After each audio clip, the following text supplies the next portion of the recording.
മാളയുടെ മതേതര മണ്ണിലൂടെ, മാളയുടെ രാജവീതികളിലൂടെ Indian national കോൺഗ്രസിന്റെ ഈറ്റില്ലമായ മാളയുടെ മതേതര മണ്ണിലൂടെ ഇതാ ഐക്യജനാധിപത്യ മുന്നണിയുടെ പടയണി പോരാളികൾ, കോൺഗ്രസിന്റെ തേരാളികൾ, പോരാളികൾ ഒന്നിച്ചൊന്നായി അണിനിരക്കുന്ന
ഐക്യജനാധിപത്യ മുന്നണിയുടെ തെരഞ്ഞെടുപ്പ് കൺവെൻഷന്റെ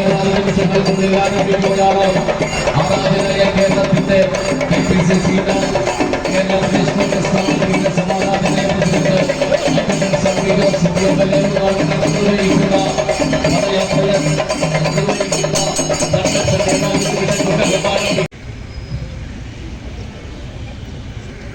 യോഗത്തിന് സ്വാഗതം ആശംസിക്കാൻ UDF-ന്റെ ജനറൽ കൺവീനറും ഇന്ത്യൻ യൂണിയൻ മുസ്ലിം ലീഗിന്റെ നേതാവുമായ PK നൗഷാദിനെ നിയോജകമണ്ഡലം ചെയർമാനും ഇന്ത്യൻ നാഷണൽ കോൺഗ്രസിന്റെ ജില്ലാ ജനറൽ സെക്രട്ടറിയുമായ PA അബ്ദുൽ കരീം അവർകൾ, സ്റ്റേജിൽ ഉപവിഷ്ടരായിട്ടുള്ള നമ്മുടെ പ്രിയങ്കരനായ ചാലക്കുടിയുടെ MP ഏറെ പ്രിയങ്കരനായ ബേബി ബെഹനാൻ അവർകൾ, സ്റ്റേജിൽ ഉപവിഷ്ടരായിട്ടുള്ള UDF-ന്റെ നേതാക്കളെ, പ്രിയമുള്ള UDF-ന്റെ സഹപ്രവർത്തകരെ, ത്രിതല പഞ്ചായത്ത് തെരഞ്ഞെടുപ്പിന്റെ ഭാഗമായി അത് വിജയിപ്പിക്കുന്നതിനുള്ള പ്രക്രിയയുടെ ഭാഗമായി മാളയിൽ ഇന്ന് UDF-ന്റെ കൊടുങ്ങല്ലൂർ നിയോജക മണ്ഡലം സമ്മേളനം ഈ മാളയിൽ നടക്കുകയാണ്. ഈ സന്ദർഭത്തിൽ നമുക്കറിയാം UDF ഈ പഞ്ചായത്തിലും ത്രിതല പഞ്ചായത്തിൽ, ജില്ലാ പഞ്ചായത്ത്, ബ്ലോക്ക് പഞ്ചായത്ത്,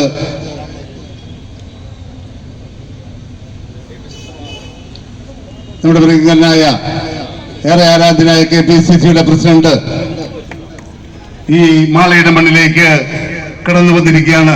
അദ്ദേഹത്തിന്റെ ആവേശ UDF-ന്റെ പേരിൽ മാളയുടെ മണ്ണിലേക്ക് ആർദ്രമായി സ്വാഗതം ചെയ്യുകയാണ്.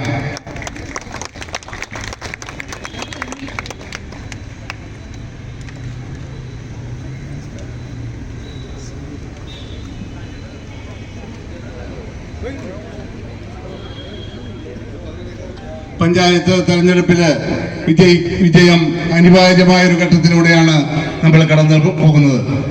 അടുത്തതായി UDF-ന്റെ നേതൃത്വത്തിൽ നിയമസഭാ തെരഞ്ഞെടുപ്പ് ആസന്നമായിരിക്കുന്ന ഈ സന്ദർഭത്തിൽ വളരെ ഏറെ പ്രാധാന്യമർഹിക്കുന്ന ഒരു തെരഞ്ഞെടുപ്പാണ് ഈ പഞ്ചായത്ത് തെരഞ്ഞെടുപ്പ് എന്നുള്ളത് കൊണ്ട് ഇതിൽ വളരെ കേരളത്തിലുടനീളം ഒരു UDF തരംഗമാണ് നമുക്ക് കാണാൻ സാധിക്കുന്നത്. അത് പരമാവധി മുതലെടുത്തുകൊണ്ട് നമ്മുടെ നിയോജകമണ്ഡലത്തിലെ എല്ലാവരും UDF-ന്റെ കർമ്മധീരരായ നേതാക്കളും പ്രവർത്തകരും സജ്ജമാക്കണമെന്ന് അഭ്യർത്ഥിച്ചുകൊണ്ട് ഞാൻ എൻ്റെ കർത്തവ്യത്തിലേക്ക് കിടക്കുകയാണ്. ഈ യോഗത്തിന്റെ അധ്യക്ഷൻ DCC ജനറൽ സെക്രട്ടറിയും UDF-ന്റെ ചെയർമാനുമായ V. അബ്ദുൽ കരീം അവർകളാണ്. അദ്ദേഹത്തിനെ ആദരപൂർവ്വം ഈ യോഗത്തിലേക്ക് സ്വാഗതം ചെയ്യുന്നു. അതുപോലെ തന്നെ നമ്മൾ വളരെയധികം സന്തോഷത്തിലാണ് ഈ മാളയുടെ മണ്ണിലേക്ക് ഏറെ പ്രിയങ്കരനായ കണ്ണൂരിൽ ഏറെ ജനപ്രീതി നൽകിക്കൊണ്ട് പതിറ്റാണ്ടുകളോളം കണ്ണൂരിലെ MLA-യും അതുപോലെ തന്നെ നമ്മുടെ പ്രവർത്തന മണ്ഡലങ്ങളിൽ നിയമസഭയിലുമെല്ലാം. പ്രിയപ്പെട്ട സ്ഥാനാർത്ഥികളെ, പ്രിയപ്പെട്ട സഹപ്രവർത്തകന്മാരെ, സുഹൃത്തുക്കളെ, നമ്മളെല്ലാവരും കാത്തിരിക്കുന്നത്, നിങ്ങൾ കേൾക്കാൻ ആഗ്രഹിക്കുന്നതും നമ്മുടെ KPCC പ്രസിഡന്റ് പ്രസംഗമാണ്. അദ്ദേഹം ഒരുപക്ഷെ KPCC പ്രസിഡന്റ് ആയതിനു ശേഷം നമ്മുടെ ലീഡറുടെ മാളയിലേക്ക് ആദ്യമായി കടന്നു വരുന്നതായിരിക്കും. അദ്ദേഹത്തെ ഞാൻ സഹർഷം സ്വാഗതം ചെയ്യും. ഈ മണ്ണിൽ അദ്ദേഹം സംസാരിക്കുമ്പോൾ സ്വാഭാവികമായും അദ്ദേഹത്തിൻ്റെ മനസ്സിലും നമ്മുടെ പ്രിയങ്കരനായ ലീഡറിനെ കുറിച്ചുള്ള ഒട്ടേറെ ഓർമ്മകളുണ്ട്. ഞാൻ ഒരു കാര്യം KPCC പ്രസിഡന്റ് ഉറപ്പു നൽകുന്നു, ലീഡറെ കുറിച്ചുള്ള ഓർമ്മകളിലൂടെ ഈ നിയോജകമണ്ഡലത്തിൽ ഐക്യജനാധിപത്യ മുന്നണിയുടെ സ്ഥാനാർത്ഥിയെ വിജയിപ്പിക്കുക എന്ന നിശ്ചയദാർഢ്യത്തോടുകൂടിയാണ് നമ്മൾ ഈ തെരഞ്ഞെടുപ്പുമായി മുന്നോട്ട് പോകുന്നത്. അതിൻ്റെ രാഷ്ട്രീയ പശ്ചാത്തലവും രാഷ്ട്രീയ സാഹചര്യവും ഞാൻ ദീർഘമായി പറയുന്നു. നമുക്ക് നല്ല പഞ്ചായത്തുകൾ ഉണ്ടാകണം, നല്ല ഭരണമുണ്ടാകണം. നാടിൻ്റെ സമഗ്രമായ വികസനത്തിന് ഇന്ന് പഞ്ചായത്തി രാജ് അധികാരത്തിലൂടെ ത്രിതല പഞ്ചായത്ത് സംവിധാനത്തിന് ലഭ്യമാക്കിയ അധികാരങ്ങൾ വിനിയോഗിച്ചുകൊണ്ട് നാടിൻ്റെ ഉയർച്ചയ്ക്കും നമ്മുടെ നാടിൻ്റെ സാമൂഹ്യ സുരക്ഷിതത്വത്തിനും ഉതകുന്ന രീതിയിലുള്ള പരിപാടികൾ ആസൂത്രണം ചെയ്യാൻ കഴിവും പ്രാപ്തിയും ദീർഘവീക്ഷണവുമുള്ള നമ്മുടെ ജനപ്രതികളെ വിജയിപ്പിക്കുക എന്നതാണ് ഈ തെരഞ്ഞെടുപ്പിൽ നമ്മൾ പ്രാദേശികമായി വിലയിരുത്തുമ്പോൾ നമുക്ക് തോന്നുന്നു.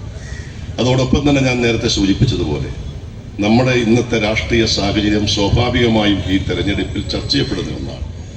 കഴിഞ്ഞ 9.5 വർഷക്കാലമായി ഈ സംസ്ഥാനം ഭരിക്കുന്ന കേരളത്തിലെ ഇടതുപക്ഷ ജനാധിപത്യ മുന്നണിയുടെ ഭരണത്തിന് കീഴിൽ വീർപ്പുമുട്ടുന്ന കേരളത്തിലെ ജനങ്ങൾ ഒട്ടേറെ നടപടിക്രമങ്ങളിലൂടെ മുന്നോട്ട് പോകുമ്പോഴും ജനങ്ങളുടെ പ്രയാസങ്ങൾ വർദ്ധിക്കുകയാണ്. ഞാൻ ദീർഘമായി അതിനെക്കുറിച്ച് പറയുന്നു. എല്ലാ മേഖലയും, സമസ്ത മേഖലയും തകർന്നിരിക്കുന്നു. കേരളത്തിൻ്റെ വിദ്യാഭ്യാസ മേഖല നമുക്കറിയാം. വിദ്യാർത്ഥികൾ, കേരളം ഒരു കാലഘട്ടത്ത് വിദ്യാഭ്യാസത്തിൻ്റെ ഏറ്റവും ആകർഷണീയമായ സംസ്ഥാനമായിരുന്നു. ഇന്ന് കേരളം ഏറ്റവും അവഗണിക്കപ്പെട്ട സംസ്ഥാനമായി മാറിയിരിക്കുന്നു. നമുക്കറിയാം, യൂണിവേഴ്സിറ്റികൾ, ഉന്നത വിദ്യാഭ്യാസ രംഗത്ത് വൈസ് ചാൻസലർമാരില്ലാത്ത യൂണിവേഴ്സിറ്റികൾ, കോളേജ് പ്രിൻസിപ്പൽമാരില്ലാത്ത കോളേജുകൾ, അസ്വസ്ഥതയും അക്രമവും നടക്കുന്ന കലാലയ അന്തരീക്ഷം. സംസാരിക്കുന്ന അഭിനന്ദനായ കേരള പ്രദേശ്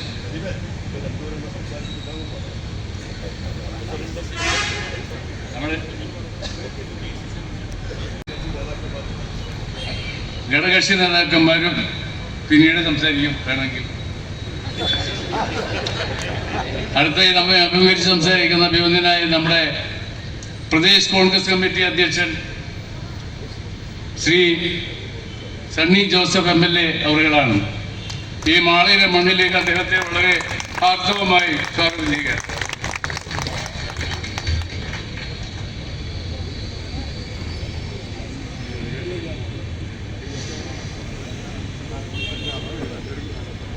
പ്രിയപ്പെട്ട KPCCയുടെ ജനറൽ സെക്രട്ടറി ശ്രീ ജോസ് വള്ളൂർ, മറ്റ് UDF നേതാക്കന്മാരെ, പ്രിയമുള്ള സ്ഥാനാർത്ഥികളായ സഹോദരി സഹോദരന്മാരെ, സ്നേഹമുള്ള സഹപ്രവർത്തകരെ, നല്ലവരായ നാട്ടുകാരെ, പ്രിയപ്പെട്ട ലീഡർ ശ്രീ K. കരുണാകരൻ്റെ സ്മരണ അതിശക്തമായി തങ്ങി നിൽക്കുന്ന ഈ പ്രദേശത്തെ മാളയിൽ ലീഡർ നഗറിൽ നടക്കുന്ന ഈ പരിപാടിയിൽ സംബന്ധിക്കുന്നത് എന്നെ സംബന്ധിച്ച് ഏറ്റവും സന്തോഷകരവും അഭിമാനകരവുമായ ഒരു കാര്യമാണ്. കേരള രാഷ്ട്രീയത്തിൽ ലീഡർ എന്ന പേര് ഒറ്റ വ്യക്തിക്ക് മാത്രമേ ജനങ്ങൾ നൽകിയിട്ടുള്ളൂ, സഹപ്രവർത്തകർ നൽകിയിട്ടുള്ളൂ. ഇന്നലെ എനിക്ക് മനോരമയുടെ കൊച്ചിയിലെ ഓർത്തോസ് എന്ന ഒരു പരിപാടി ഉണ്ടായിരുന്നു. അവിടെ വെച്ച് എല്ലാ നേതാക്കന്മാരും തമ്മിലുള്ള സ്നേഹബന്ധം ഓരോരുത്തരെയും വിളിക്കുന്നത്, AK ആന്റണിയെ പ്രസിഡന്റ് എന്ന് വിളിക്കുന്നു, ഉമ്മൻചാണ്ടിയെ സ്നേഹപൂർവ്വം ഉമ്മൻചാണ്ടി എന്ന് തന്നെ വിളിക്കുന്നു, വയലാർ രവിയെ വയലാർജി എന്ന് കോൺഗ്രസ്സുകാർ വിളിക്കുന്നു. പക്ഷേ ബഹുമാനായ K കരുണാകരനെ മാത്രം നമ്മൾ ലീഡർ എന്ന് തന്നെ എല്ലാവരും വിളിക്കുന്നു. ആ ലീഡറെ ലീഡറാക്കിയത് മാളക്കാരാണ്. മാളക്കാര് എല്ലാ കാലത്തും വിളിച്ച മുദ്രാവാക്യം ഞാൻ ഓർമ്മിക്കുകയാണ്. മാളക്കാരുടെ മാണിക്യം K കരുണാകരൻ സിന്ദാബാദ് എന്ന മുദ്രാവാക്യം വിളിച്ചത് ഞാൻ ഓർമ്മിക്കുകയാണ്. ഒരു അസംബ്ലി നിയോജക മണ്ഡലത്തെ ജനപ്രതിനിധി എന്ന നിലയിൽ എങ്ങനെയാണ് സ്നേഹിക്കേണ്ടത്, എങ്ങനെയാണ് സേവിക്കേണ്ടത്, എങ്ങനെയാണ് ആ പ്രദേശത്തെ ജനങ്ങളുടെ പ്രശ്നങ്ങളിൽ ഇടപെട്ട് ആ പ്രദേശത്തിൻ്റെ വികസന കാര്യങ്ങൾ എങ്ങനെയാണ് നേടിയെടുക്കേണ്ടത് എന്ന് തെളിയിച്ച, നമ്മളെ പഠിപ്പിച്ച നേതാവ് കൂടിയാണ് ശ്രീ K കരുണാകരൻ. അദ്ദേഹത്തെക്കുറിച്ച് പറയുന്ന ഒരു കാര്യം, അദ്ദേഹത്തെ കാണാൻ ഒരുപക്ഷെ നേതാക്കന്മാർക്കോ MLA-മാർക്കോ എല്ലാം അദ്ദേഹത്തിൻ്റെ ഇന്റർവ്യൂവിന് അല്ലെങ്കിൽ അദ്ദേഹത്തെ സന്ദർശിക്കുന്നതിന് ഒരു സമയം നിശ്ചയിച്ച് പോകണമായിരുന്നു, അനുമതി വേണമെങ്കിൽ.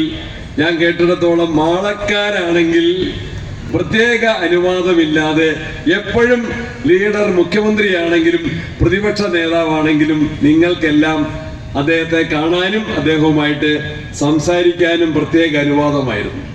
ഞങ്ങൾക്കെല്ലാം സത്യത്തിൽ അതൊരു മാതൃകയാണ്. ഒരു പ്രദേശത്തെ ജനപ്രതിനിധി എങ്ങനെ പ്രവർത്തിക്കണം. ഞാൻ MLA ആയിട്ട് തിരഞ്ഞെടുക്കപ്പെട്ട സമയത്ത് എൻ്റെയും മനസ്സിലുണ്ടായ ഒരു വികാരം, ലീഡർ മാളയെ സ്നേഹിച്ചതുപോലെ സേവിച്ചതുപോലെ ഉമ്മൻചാണ്ടി പുതുപ്പള്ളിക്കാരുടെ കുഞ്ഞുഞ്ഞായി എങ്ങനെ പ്രിയങ്കരനായി മാറിയോ അതുപോലെ പ്രവർത്തിക്കാൻ എനിക്ക് സാധിക്കണം എന്നതായിരുന്നു എൻ്റെ ആഗ്രഹം. അത്രയും സാധിച്ചിട്ടില്ല, അതിന് ഞാൻ പരിശ്രമിച്ചുകൊണ്ടിരിക്കുകയാണ്.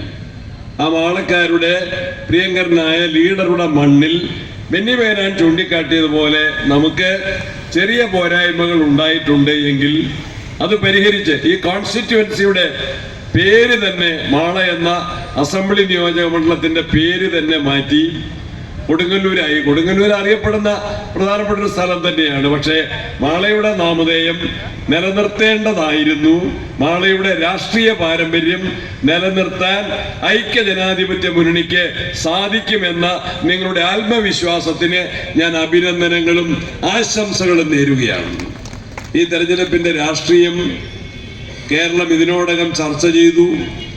ഇന്ന് രാവിലെ ഞാൻ വടക്കാഞ്ചേരിയിൽ DCC പ്രസിഡന്റ് കൂടെ അവിടുത്തെ തെരഞ്ഞെടുപ്പ് പൊതുയോഗത്തിൽ രാവിലെ ഞങ്ങൾ സംസാരിച്ചു.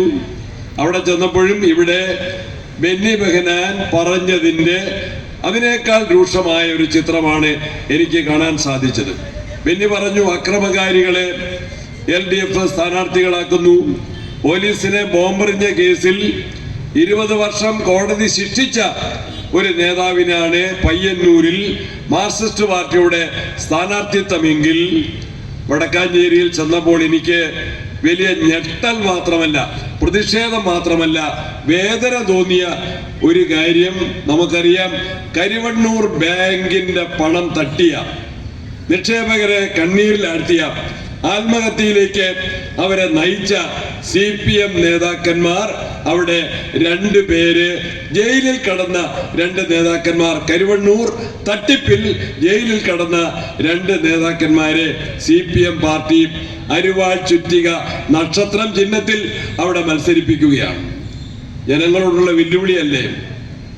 ജനാധിപത്യത്തിൽ അവർ നടത്തിക്കൊണ്ടിരിക്കുന്ന അതിക്രമം ഇത്രയേറെ രൂക്ഷമായി കേരളം ചർച്ച ചെയ്ത കേരള നിയമസഭയിൽ തന്നെ ആ വിഷയം വന്നപ്പോൾ അന്നത്തെ ദിവസം എനിക്കാണ് ആദ്യമായിട്ട് ആ വിഷയം നിയമസഭയിൽ പ്രസംഗിക്കാനുള്ള ഒരു അവസരം എനിക്കാണുണ്ടായത്. അന്ന് സഹകരണ വകുപ്പിന്റെ ചർച്ചയായിരുന്നു. ചർച്ചയിൽ ഈ വിഷയം കരിവണ്ണൂർ ബാങ്കിന്റെ കോടികളുടെ തട്ടിപ്പ് അതാദ്യമായിട്ട് നിയമസഭയിൽ കൊണ്ടുവന്നു.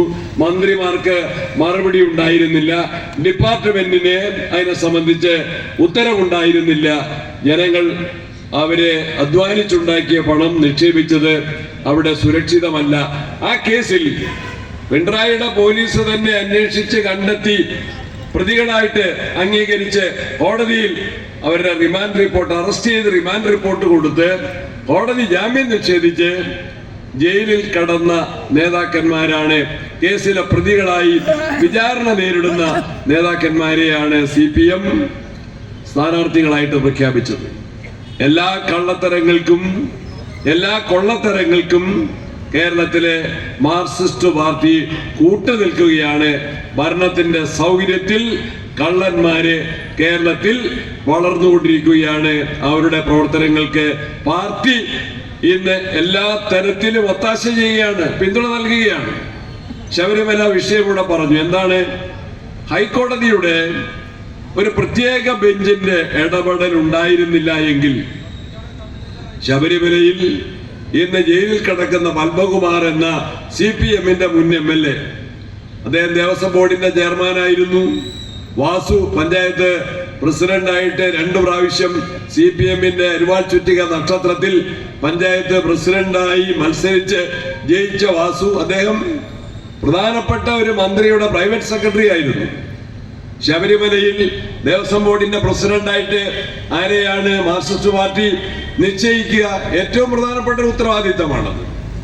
ഇപ്പൊ ഈ പാർട്ടിക്കാരും അതിൽ സത്യസന്ധതയുള്ളവരല്ല. അവരെ ആരെയും ഇത് വിശ്വസിച്ച് ഏൽപ്പിക്കാൻ കഴിയില്ല. അവരെല്ലാം ശബരിമലയിലെ അയ്യപ്പ സന്നിധിയിൽ നിന്ന് സ്വർണം കട്ടെടുക്കാൻ അവസരം കിട്ടിയാൽ അത് കട്ടെടുക്കുന്ന കള്ളന്മാരാണ് എന്ന് മനസ്സിലാക്കിയിട്ടായിരിക്കാം മാർക്സിസ്റ്റ് പാർട്ടി പാർട്ടിക്കാർക്ക് പകരം ഇപ്പോൾ മുൻ ചീഫ് സെക്രട്ടറി K. ജയകുമാർ IAS-നെയാണ് ദേവസ്വം ബോർഡിന്റെ പ്രസിഡന്റായിട്ട് നിയോഗിച്ചത്. അത്രയും പ്രധാനപ്പെട്ട ഒരു പോസ്റ്റാണ്. കേരളത്തിന്റെ ചീഫ് സെക്രട്ടറി ആയിരുന്ന K. ജയകുമാർ IAS-നെ ആ ചുമതല ഏൽപ്പിക്കുന്ന തരത്തിലുള്ള ഉത്തരവാദിത്തപ്പെട്ട ഒരു പോസ്റ്റിലേക്കാണ് മാർക്സിസ്റ്റ് പാർട്ടി വാസുവിനെയും പത്മകുമാറിനെയും തെരഞ്ഞെടുത്തത് എങ്കിൽ അവര് രണ്ടുപേരും ഇന്ന് അഴിക്കുള്ളിലാണ്. അവരെ കോടതി നിർദ്ദേശപ്രകാരം അന്വേഷണം നടത്തിയ ഏജൻസിയാണ്. അവരാണ് കള്ളന്മാർ. അവരാണ് ഈ കള്ളത്തരത്തിൽ ഗൂഢാലോചനയിൽ വിശ്വാസവഞ്ചനയിൽ പങ്കാളികളായവർ, നേതൃത്വം നൽകിയവർ. പത്മകുമാർ ഒരു കാര്യം കൂടി ചെയ്തു. അയ്യപ്പ സന്നിധിയിലെ ദ്വാരപാലക ശില്പങ്ങൾ, വാതില്, കട്ടിലപ്പടി ഇതെല്ലാം സ്വർണം പൊതിഞ്ഞതാണ്, സ്വർണം പൂശിയതല്ല, സ്വർണം പൊതിഞ്ഞതാണ്. വിജയ് മല്യ എന്ന് പറയുന്ന പണക്കാരൻ, വിശ്വാസിയായ പണക്കാരൻ 30 കിലോയിലധികം സ്വർണമാണ് ശബരിമല സന്നിധാനത്തിലേക്ക് സംഭാവനയായി നൽകിയത്. 30 ഗ്രാമല്ല, 30 പവനല്ല, 30 കിലോയിലധികം വരുന്ന സ്വർണമാണ് സംഭാവന ചെയ്തതെങ്കിൽ ആ 30 കിലോ സ്വർണം കൊണ്ടാണ് ഇത് പൊതിഞ്ഞത് എങ്കിൽ സാറിന് സ്വർണ്ണക്കടയിൽ ഉണ്ടാവില്ല, വലിയ സ്വർണ്ണക്കടയിൽ ഉണ്ടാവില്ല അത്രയും കിലോ സ്വർണം. അതുകൊണ്ടാണ് ശബരിമലയിലെ ദ്വാരപാലക ശില്പങ്ങളും വാതിലും കട്ടിലപ്പടിയും പൊതിഞ്ഞത് എങ്കിൽ ഈ കള്ളന്മാരെ അവിടെ കാവലേൽപ്പിച്ചു. ഈ കള്ളന്മാരായ CPM നേതാക്കന്മാരെ അവരെ കാവലേൽപ്പിച്ചു. അവർക്ക് ഈശ്വര വിശ്വാസമില്ല, അവര് ശബരിമലയിലെ ഭക്തരല്ല. ഈയിടെ ഇന്ത്യയുടെ രാഷ്ട്രപതി, നമ്മുടെ രാജ്യത്തിന്റെ പ്രസിഡന്റ് ശബരിമലയിൽ പോയിരുന്നല്ലോ. അവരിങ്ങനെ വണങ്ങുന്നുണ്ട്. പക്ഷെ കൂടെ നിൽക്കുന്ന ഇപ്പോഴത്തെ ദേവസ്വം മന്ത്രി കയ്യും കെട്ടി നിൽക്കുകയാണ്. അവർക്ക് വണങ്ങാൻ എന്നാ വിളിക്കുന്നതെങ്കിൽ അവിടെ നേതാക്കന്മാര് മുദ്രാവാക്യം വിളിക്കുന്ന പോലെ, ഇൻക്ലാബ് സിന്ദാബാദ് വിളിക്കുന്ന പോലെയാണ് അയ്യപ്പ സന്നിധിയിലും അവര് പെരുമാറിയത്. അവര് വിശ്വാസികളല്ല. അവര് അയ്യപ്പ സന്നിധിയിൽ ഭരണത്തിൽ കയറിയത് കക്കാൻ അവസരം കിട്ടുമെങ്കിൽ എന്തെല്ലാം അവിടെ നിന്ന് അടിച്ചു മാറ്റാമോ അതെല്ലാം അടിച്ചു മാറ്റി. 2019 മാറ്റി. 2019 ഇത് റിപ്പയർ ചെയ്യേണ്ട ആവശ്യമില്ല. കാരണം 40 കൊല്ലത്തെ ഗ്യാരണ്ടി ഉണ്ട്. നമ്മളൊരു സാധനം വാങ്ങിയാൽ, സ്വർണം വാങ്ങിയാൽ, എന്തെങ്കിലും ഒരു വീട്ടുപകരണം വാങ്ങിയാൽ 40 കൊല്ലത്തെ ഗ്യാരണ്ടി അതിനുണ്ട്. ഇനി അതിനെന്തെങ്കിലും കേടുപാടുണ്ടെങ്കിൽ സ്വർണത്തിന് അങ്ങനെ കേടുപാട് സംഭവിക്കുമോ? 40 കൊല്ലത്തെ ഗ്യാരണ്ടിയുള്ള സാധനത്തിന് കേടുപാടുണ്ടെങ്കിൽ അതിന്റെ കമ്പനിക്കാർ വന്ന് അവിടെ വെച്ച് നന്നാക്കണം. അതിന്റെ മാനുവൽ അങ്ങനെയാണ്. ശബരിമലയിലെ നിയമം അതാണ്. അഴിച്ചുകൊണ്ട് പോകാൻ പാടില്ല, ഇളക്കിക്കൊണ്ട് പോകാൻ പാടില്ല, ദൂരസ്ഥലത്തേക്ക് കൊണ്ടുപോകാൻ പാടില്ല. പക്ഷെ അതിനാണ് പ്രത്യേകിച്ച് യോഗം ചേർന്ന് ഇപ്പൊ ജയിലിൽ കിടക്കുന്ന പത്മകുമാർ അദ്ദേഹത്തിന്റെ തന്നെ കൈപ്പടയിൽ പച്ചമഷിയിൽ എഴുതി ചേർത്തിട്ടാണ് ദ്വാരപാലക ശില്പങ്ങൾ അവിടെ നിന്ന് അഴിച്ച് ഇളക്കി അത് ചെന്നൈയിലേക്ക് റിപ്പയറിനെന്ന് പറഞ്ഞ് കൊണ്ടുപോയത്. ചെന്നൈയിലെത്താൻ, ചെന്നൈ എന്ന് പറഞ്ഞാൽ തമിഴ്നാട്ടിലാണ്, പഴയ മദ്രാസാണ്. പ്രായമുള്ളവർക്കറിയാം. ഇപ്പോഴും പലരും ചെന്നൈയിനെ മദ്രാസ് എന്നാണ് വിളിക്കുന്നത്. പേര് മാറ്റിയതാണ്. ചെന്നൈയിലേക്ക് ഇത്ര വിലപിടിപ്പുള്ളൊരു സാധനം കൊണ്ടുപോകുമ്പോൾ സാധാരണ നമ്മൾ കണ്ടിട്ടുണ്ട്, ബാങ്കിൽ നിന്ന് ഹെഡ് ഓഫീസിലേക്കോ അല്ലെങ്കിൽ ഹെഡ് ഓഫീസിൽ നിന്ന് ഒരു ബാങ്കിലേക്കോ ഒരുപാട് പണം കൊണ്ടുവന്നാൽ, കറൻസി കൊണ്ടുവന്നാൽ, നോട്ട് കെട്ട് കൊണ്ടുവന്നാൽ അതിൻ്റെ കൂടെ പോലീസ് വണ്ടി ഉണ്ടാവും, തോക്കുമായിട്ട് പോലീസുകാർ നിൽക്കും. ഇവിടെ എന്താ ചെയ്തത്? ഒരു പ്യൂണിനെ പോലും കൂടെ അയച്ചില്ല. ഒരു ഇടനിലക്കാരനായി വന്ന ഉണ്ണികൃഷ്ണൻ പോറ്റി, ഞാനിത് റിപ്പയർ ചെയ്തു തരാം എന്ന് പറഞ്ഞ ഒരു ഇടനിലക്കാരനായ തട്ടിപ്പുകാരനെന്ന് ഇവർക്കെല്ലാം കൃത്യമായിട്ട് അറിയുന്ന ഉണ്ണികൃഷ്ണൻ പോറ്റിയുടെ കയ്യിൽ ഇത്രയും വിലപിടിപ്പുള്ള പൂജ്യ വസ്തു, അതിന്റെ പണത്തിന്റെ വില ഇതൊന്നും കണക്കിലെടുക്കാതെ ഈ സാധനം എല്ലാം കൂടെ അഴിച്ചു കൊടുത്തു വിട്ടു. എങ്ങനെ അഴിച്ചിളക്കിയെന്ന് തന്നെ എനിക്കറിയില്ല. അഴിച്ചു കൊടുത്തു വിട്ടു. അത് തമിഴ്നാട്ടിലെത്താൻ വിമാനത്തിൽ പോയാൽ 2 മണിക്കൂർ കൊണ്ടെത്താം, ട്രെയിനിൽ പോയാൽ ഒരു രാത്രി കൊണ്ടെത്താം, ഒരു വണ്ടി വിളിച്ചു പോയാൽ ഒരു പകലും ഒരു അരരാത്രിയും കൊണ്ട് ചെന്നൈയിലെത്താം. ഇനി പദയാത്രയായിട്ട് പോയാൽ പോലും ഒരു 15 ദിവസം കൊണ്ടെത്താം. പക്ഷേ ഈ സാധനം ചെന്നൈയിലെത്തിയത് 39ാമത്തെ ദിവസമാണ്. കേരള ഹൈക്കോടതി പറഞ്ഞതാണ്. കാരണം എന്താണ്? ഇളക്കിയെടുത്ത ഈ സ്വർണത്തിന്റെ, വിലപിടിപ്പുള്ള സ്വർണത്തിന്റെ ദ്വാരപാലക ശില്പങ്ങൾ വലിയ മുതലാളിമാർക്ക്, കോടീശ്വരന്മാർക്ക് അത് വിറ്റ് കാശാക്കണം. അതിന്റെ സമയം ഇതേ മോഡലിൽ തിരിച്ചൊരു സാധനം കൊണ്ടുവരണല്ലോ, റിപ്പയറിന് കൊണ്ടുവരല്ലേ, ഇതേ മോഡലിൽ ഒരു സാധനം കൊണ്ടുവരണം. ആ സ്വർണ്ണമല്ല, അത് ചെമ്പാണ്. അപ്പൊ ചെമ്പിൽ ഇതേപോലത്തെ ഒന്ന് ഉണ്ടാക്കണം.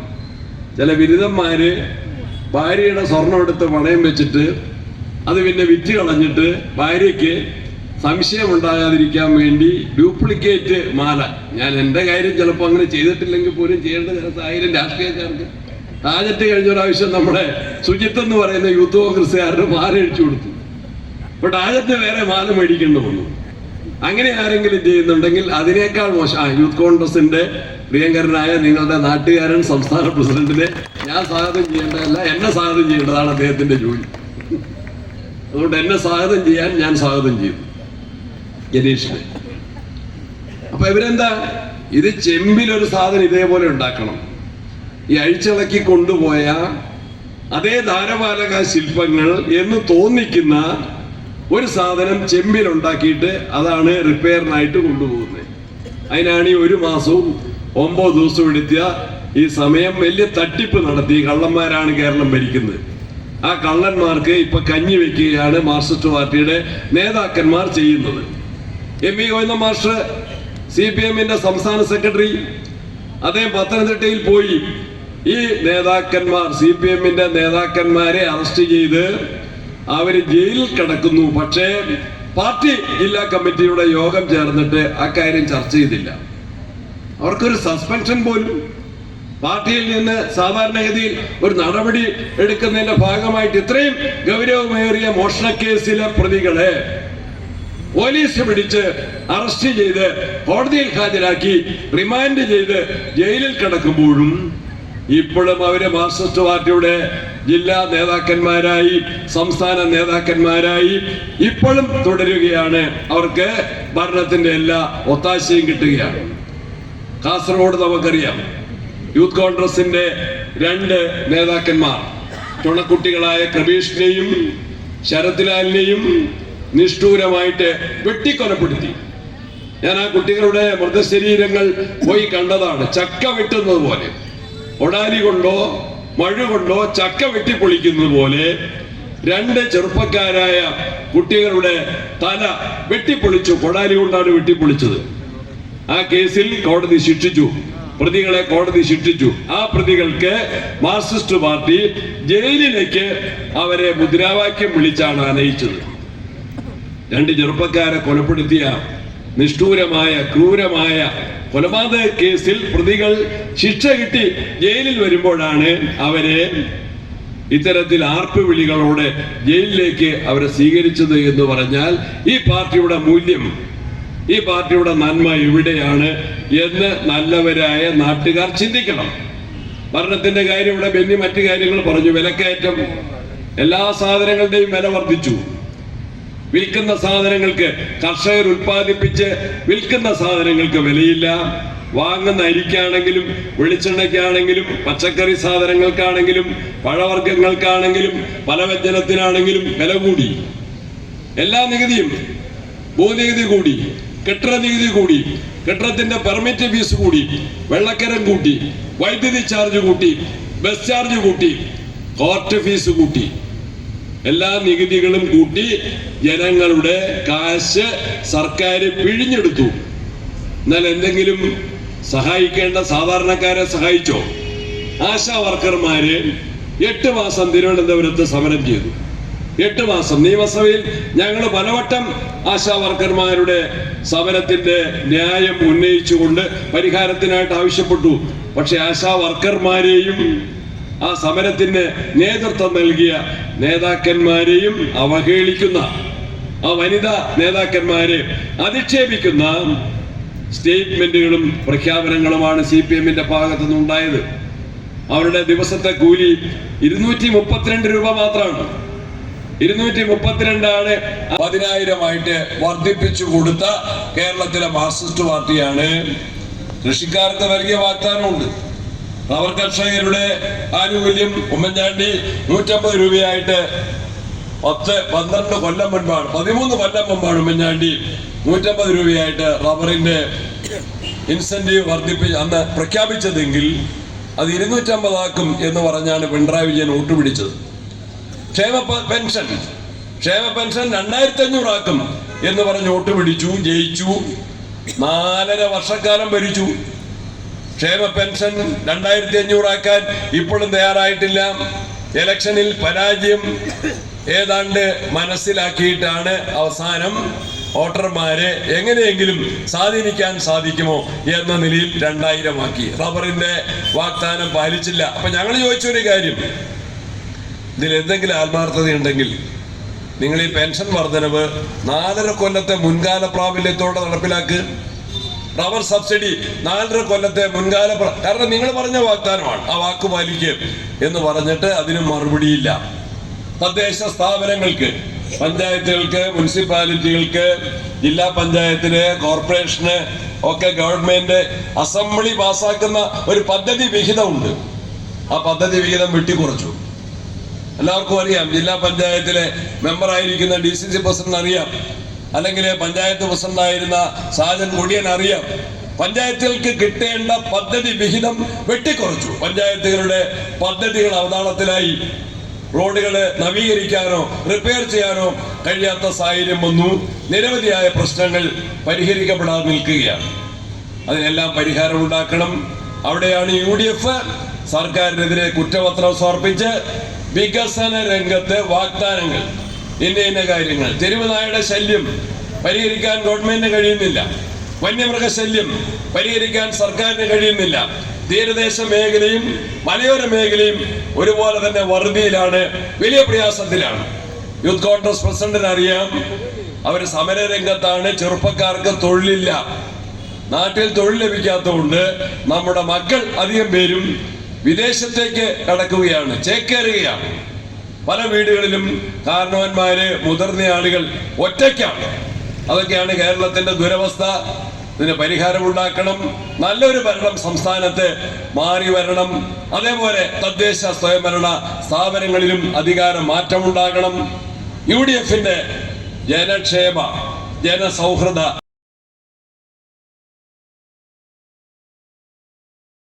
കേരള കോൺഗ്രസും RSPയും എല്ലാവരും അവരവരുടെ സ്ഥാനങ്ങളിൽ സീറ്റുകളിൽ നിശ്ചയിച്ചിട്ടുണ്ട്. ജില്ലാ പഞ്ചായത്തിലേക്കും അത്തരത്തിൽ ഇവിടെ സാജൻ മത്സരിക്കുന്നു. ഇവർക്കെല്ലാം നിങ്ങളുടെ വിലപ്പെട്ട വോട്ടുകൾ നൽകി വിജയിപ്പിക്കും എന്ന വിശ്വാസത്തിൽ അതിനായിട്ട് അഭ്യർത്ഥിച്ചുകൊണ്ട് നല്ലവരായ നാട്ടുകാരുടെ സ്നേഹത്തിനും സഹകരണത്തിനും പ്രത്യേകം നന്ദി പറഞ്ഞ് എൻ്റെ വാക്കുകൾ അവസാനിപ്പിക്കുന്നു. നമസ്കാരം. നല്ല ഭൂരിപക്ഷം ഉണ്ടാകട്ടെ എന്ന് പ്രാർത്ഥിച്ചുകൊണ്ട് ആശംസകൾ നേർന്ന് നിങ്ങൾക്ക് വേണ്ടി കാവ്യെ ഈ ഷാൾ അണിയിക്കും.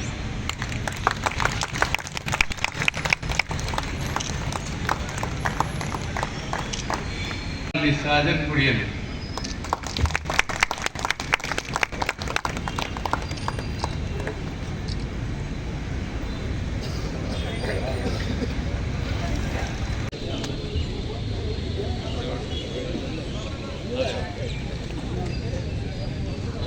ബഹുമാന്യനായ KPCC പ്രസിഡന്റിനോട് നാളെ UDF നിയോജക മണ്ഡലം കമ്മിറ്റിയുടെ അകൈതവുമായ നന്ദി പ്രകാശിപ്പിക്കുന്നു. അതുപോലെ DCC പ്രസിഡന്റിനും DCCയുടെ മുൻ പ്രസിഡന്റ് നന്ദി പ്രകാശിപ്പിക്കുന്നു.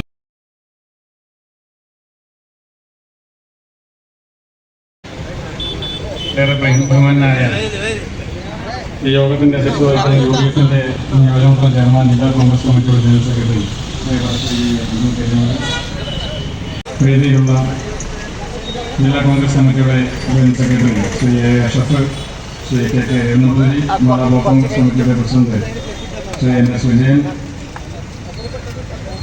മുൻ ബ്ലോക്ക് കോൺഗ്രസ് കമ്മിറ്റിയുടെ പ്രസിഡന്റ് പ്രിയപ്പെട്ട ശ്രീ PD ജോസ് അവർ, ഇന്ത്യൻ യൂണിയൻ മുസ്ലിം ലീഗിന്റെ ജില്ലാ സെക്രട്ടറി ശ്രീ PK നൗഷാദ്, കേരള പ്രദേശ് കോൺഗ്രസ് കമ്മിറ്റിയുടെ പ്രസിഡന്റ് പ്രിയപ്പെട്ട ശ്രീ സണ്ണി ജോസഫ് MLA സൂചിപ്പിച്ചു കഴിഞ്ഞു.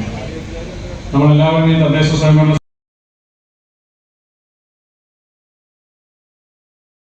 അവസ്ഥയാണുണ്ട്. ഞാനിപ്പോൾ ഇന്നിങ്ങോട്ട് വരുന്നത് കോട്ടയം ജില്ലയിലെ യൂത്ത് കോൺഗ്രസിന്റെ സഹപ്രവർത്തകർ മത്സരിക്കുന്ന സീറ്റുകളിലെ പ്രചരണ പരിപാടിക്ക് ശേഷമാണ്. ഇതിനോടൊപ്പം 6 ജില്ലകളിലെ പ്രചരണ പരിപാടികളിൽ ഇതിനോടൊപ്പം തന്നെ പങ്കെടുക്കുന്ന ഒരു സാഹചര്യമുണ്ട്. കടന്നുപോയ എല്ലായിടങ്ങളിലും ഭവന സന്ദർശനങ്ങൾ ഉൾപ്പെടെയുള്ള പരിപാടികളുടെ ഭാഗമായിട്ടാണ് കടന്നുപോയിട്ടുള്ളത്. കോഴിക്കോട് ജില്ലയിലെ പരിപാടി ശ്രീ അഡ്വക്കേറ്റ് ശ്രീ VA അബ്ദുൽ കരീം അവറുകൾ ഉദ്ഘാടനം ചെയ്ത് സംസാരിച്ച KPCC ആദരണീയനായ പ്രസിഡന്റ് ശ്രീ സണ്ണി ജോസഫ് MLA അവറുകൾ, വേദിയെ അലങ്കാരമാക്കിക്കൊണ്ട് കടന്നുപോയ DCC secretary president Shri Joseph Tajet, youth കോൺഗ്രസിന്റെ സംസ്ഥാന president Shri advocate OJ Janeesh, മറ്റ് വേദിയിലിരിക്കുന്ന UDFന്റെ നേതാക്കളെ, സഹപ്രവർത്തകരെ, ഒരു സ്നേഹം നിറഞ്ഞത്. നേരത്തെ സൂചിപ്പിച്ച പോലെ തന്നെ ഇവിടെ രാഷ്ട്രീയ പ്രസംഗങ്ങളൊക്കെ ഒട്ടനവധി കഴിഞ്ഞു. അപ്പോൾ ഇനി അതിൽ പ്രസക്തിയില്ലാത്തതുകൊണ്ട് കൊള്ളയും സംസ്ഥാന ഭരണം കൊള്ളയും കൊലപാതകങ്ങളും കച്ചവടവും മാത്രമാക്കിക്കൊണ്ട് മുന്നേറുന്ന പിണറായി സർക്കാരിൻ്റെ അറുതിയൊരുത്തുന്നതിന് നടത്തുന്ന ഈ സെമി ഫൈനൽ മത്സരം, തദ്ദേശ സ്വയംഭരണ സ്ഥാപനങ്ങളിലേക്ക് നടക്കുന്ന ഈ മത്സരത്തിൽ എന്നെ ജില്ലാ പഞ്ചായത്തിലേക്ക് സ്ഥാനാർത്ഥിയാക്കിയതിന് ഇവിടുത്തെ കോൺഗ്രസ് UDFന്റെ നേതാക്കളോടും സഹപ്രവർത്തകരോട് നന്ദി പറയുന്നു. അതോടൊപ്പം തന്നെ ജില്ലാ പഞ്ചായത്തിലേക്ക് മത്സരിക്കുന്ന എന്നെയും ബ്ലോക്ക് പഞ്ചായത്തിലേക്ക് മത്സരിക്കുന്ന ഇതര സ്ഥാനാർത്ഥികളെയും പഞ്ചായത്തിൽ നമ്മുടെ മാള, പൊയ്യ, കൊഴൂർ ഗ്രാമപഞ്ചായത്തിലേക്ക് മത്സരിക്കുന്ന സ്ഥാനാർത്ഥികളെയും നിങ്ങളുടെ വിലയേറിയ വോട്ടുകൾ രേഖപ്പെടുത്തി ഞങ്ങളെ വിജയിപ്പിക്കണം എന്നുള്ള അഭ്യർത്ഥനയോട് കൂടിയിട്ട് ഞാൻ എൻ്റെ വാക്കുകൾ അവസാനിപ്പിക്കുകയാണ്. കാരണം അധികം നേരം സമയ സാഹചര്യം അനുവദിക്കാത്തതുകൊണ്ട് ഞാൻ എൻ്റെ വാക്കുകൾ അവസാനിപ്പിക്കുന്നു.